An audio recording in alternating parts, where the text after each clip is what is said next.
आपके भी ग्रुप में एक ऐसा दोस्त तो ज़रूर होगा जिसकी वजह से कभी कभी पूरा का पूरा ग्रुप मुसीबत में पड़ जाता है।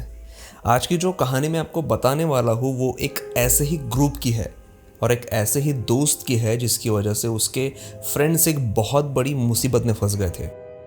मुंबई के कॉलेज का ये जो 6 लोगों का ग्रुप था जिसमें 4 लड़के और 2 लड़कियां थी, ये 31 दिसंबर के लिए पिकनिक का प्लान बनाते हैं। अब आमतौर पर ये ऐसे जो प्लान होते हैं पिकनिक के वो गोवा जैसी जगहों पर बनाए जाते हैं, लेकिन इनका जो प्लान था ना ये थोड़ा ऑन टाइम बना था, तो इसलिए उनको बाकी की जगहों पर बुकिंग नहीं मिली। तो ये लोग क्या करते हैं, गणपतिपुले का प्लान बनाते हैं, क्योंकि ऐसे टाइम पर वहां पर कोई जाने वाला नहीं था और वहां पर एक काफी अच्छा बीच भी था। और इनके ग्रुप में जो सारिका नाम की लड़की थी वो भगवान को बहुत मानती थी, तो उसने सबको कन्विंस किया कि गणपतिपुले जाएंगे तो घूमना भी हो जाएगा, सेलिब्रेशन भी हो जाएगा और बाप्पा के दर्शन भी हो जाएंगे। तो पंकज, ईशान, संदीप, विक्की, सारिका और नायरा, ये 6 लोग गणपतिपुले की ओर निकल गए।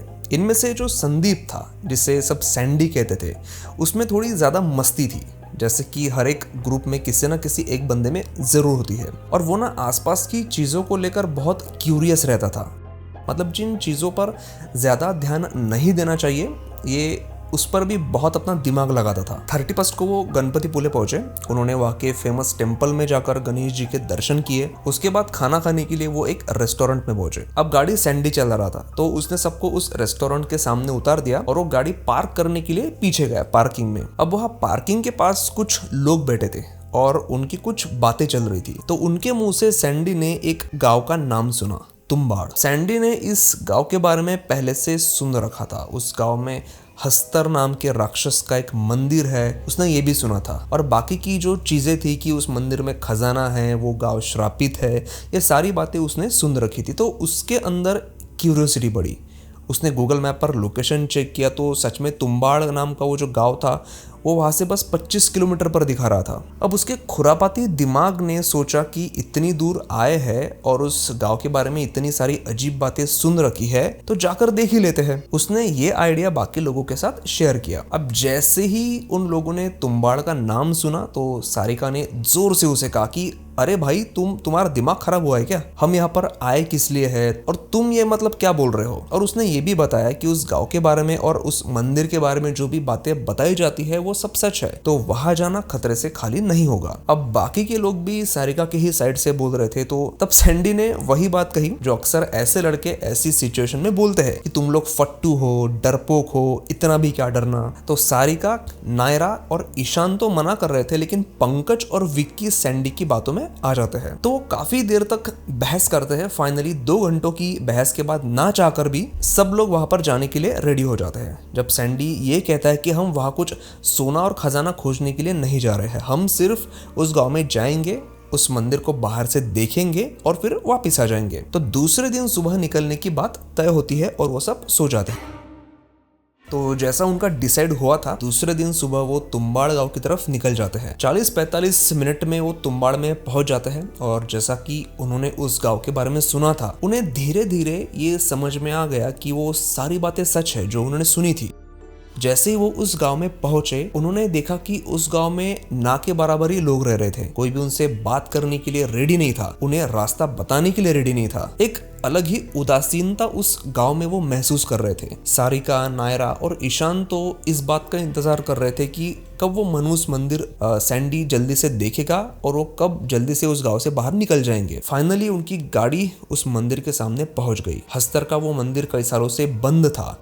गांव में जब से लोगों को बुरे एक्सपीरियंसेस आए, उस गांव का जो पूरा एनवायरनमेंट था वो बदल गया। उस खजाने को ढूंढते हुए कई लोगों ने अपनी जान गंवाई, तो धीरे धीरे फिर गांव वालों ने उसकी पूजा करना बंद कर दिया। लेकिन इधर सैंडी के दिमाग में कुछ अलग ही चल रहा था। जैसे ही सारिका और नायरा ने वहां से निकलने की बात कही, सैंडी बोला कि मुझे तो मंदिर के अंदर जाकर देखना है, तुम्हें अगर वापस जाना है तो तुम चले जाओ, लेकिन मैं तो मंदिर को अंदर से देखकर ही वापस जाऊंगा। अब मंदिर के अंदर जाने की हिम्मत किसी की नहीं थी, लेकिन अब बाकी के लोग सैंडी को अकेला छोड़कर भी वापस नहीं जा सकते थे। तो बहुत देर तक फिर झगड़ा करने के बाद एक बार फिर से सबको ना चाहते हुए भी सैंडी की बात माननी ही पड़ी और फिर सब लोग चुपचाप से मंदिर का जो ताला था वो तोड़कर उसके अंदर घुस गए।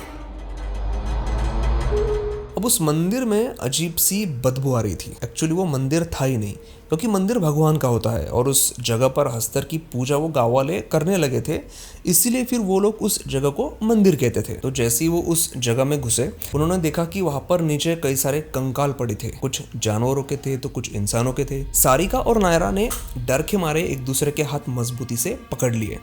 वो दोनों डर गई थी कि आगे और उन्हें अब क्या देखने को मिलने वाला है। सैंडी तो एकदम बिंदास होकर उस मंदिर में घूम रहा था और थोड़ी ही देर में उसे वहां पर एक कोने में एक मूर्ति दिखी।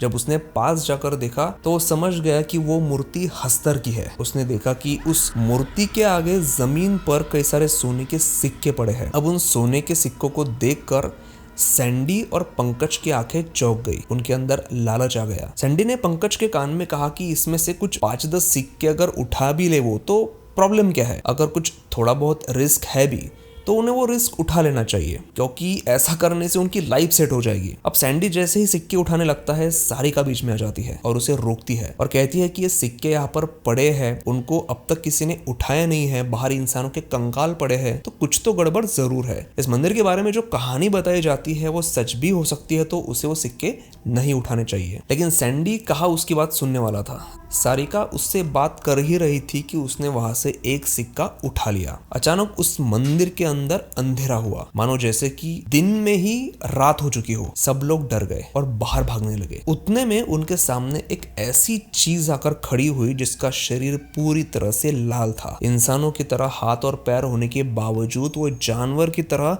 हाथों के बल चल रहा था और उसके सिर पर सोने का मुकुट था। उसे देखकर सैंडी ने वो सोने का सिक्का झट से फेंक दिया। उसे समझ में आ गया कि उसके सामने कोई और नहीं बल्कि हस्तर खड़ा है। सैंडी ने वो सिक्का दूर फेंक दिया, लेकिन फिर भी हस्तर उसकी ओर बढ़ा और उसने सैंडी का पैर पकड़ा और वो उसे घसीटते हुए मंदिर के अंदर की तरफ ले जाने लगा। अब बाकी के लोग चीखने चिल्लाने लगे। किसी को समझ में नहीं आ रहा था कि क्या किया जाए। सैंडी को वहां छोड़कर वो भाग भी नहीं सकते थे। उतने में सारिका के दिमाग में एक बात आई। उसने अपनी बैग खोली और जो कल आते वक्त उसने अपने घर से टिफिन लाया था उसने वो खोला। उसे याद आया कि उसमें एक रोटी बची है और हस्तर के बारे में जो एक बात बताई जाती थी कि उसे आटे की भूख थी, ये सारिका को पता था। तो उसने अपने बैग से वो रोटी बाहर निकाली और हस्तर को दिखाकर उसने उसे अपनी तरफ बुलाया। अब इंटरेस्टिंगली उस गेहूं की रोटी को देखकर हस्तर ने सैंडी को छोड़ दिया और वो उस रोटी को खाने के लिए भागा। उतने में वो सब लोग भागते हुए मंदिर के बाहर निकल गए और उन्होंने उस मंदिर का दरवाजा बाहर से बंद कर दिया। डरा हुआ सैंडी हाँफते हाँफते सबको देखकर सोचने लगा कि क्या आज उसकी जिद की वजह से और बेवकूफी की वजह से और लालच की वजह से सभी लोगों की जान खतरे में आ गई थी। और उसे ये भी समझ में आया कि गलत जगह पर हिम्मत दिखाना समझदारी का काम